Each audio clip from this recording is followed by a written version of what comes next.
श्रावस्ती नगर में रहने वाली एक महिला जिसका नाम किसा गौतमी था। वह सुखी संपन्न अपने परिवार के साथ रहती थी।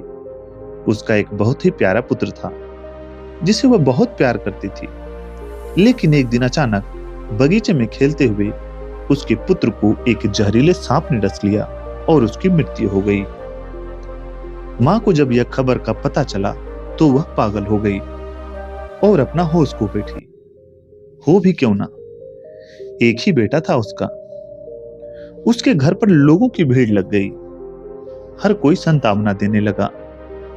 कोई कहता झाड़ फूक करा लो तो कोई कहता उस सांप को ढूंढ लाओ। जितने लोग उतनी बातें।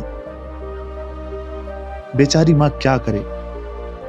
ठीक उसी भीड़ में से किसी ने आवाज दी कि सुना है नगर में शाक्य मुनि बुद्धाएं हैं और वह मरे लोगों को भी जीवित कर देते हैं।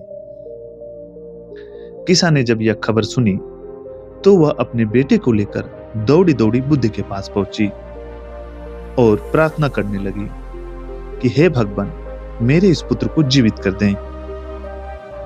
बुद्ध एक मां की मनोव्यथा को समझते थे। कुछ देर शांत रहने के बाद बुद्ध बोले, ठीक है, मैं तुम्हारे पुत्र को जीवित तो कर दूंगा, लेकिन उसके लिए तुम्हें कुछ उपाय करने होंगे। किसा गौतमी ने तुरंत में हामी भरी और बोली कि हे भगवान, आप जो बोलेंगे मैं वो करने के लिए तैयार हूं। तो बुद्ध बोले, ठीक है, नगर में जाकर किसी ऐसे घर से एक मुट्ठी सरसों का दाना लेकर आओ जिस घर में कोई भी व्यक्ति कभी नहीं मरा हो। किसा गौतमी ने हामी भरी और नगर की ओर चल दी। दिन भर नगर में भटकने के बाद किसा गौतमी को कोई भी ऐसा घर नहीं मिला जहां पर किसी न किसी की कभी मृत्यु ना हुई हो। अंत में थके हारे निराश होकर किसा गौतमी बुद्ध के पास लौटी। तो बुद्ध ने किसा को समझाया कि मृत्यु एक अटल सत्य है। मृत्यु के दुख से सारा संसार पीड़ित है और जन्म मरण का चक्र निरंतर चलते रहता है। हमारे कर्म ही हमारे जन्म और मृत्यु का कारण है।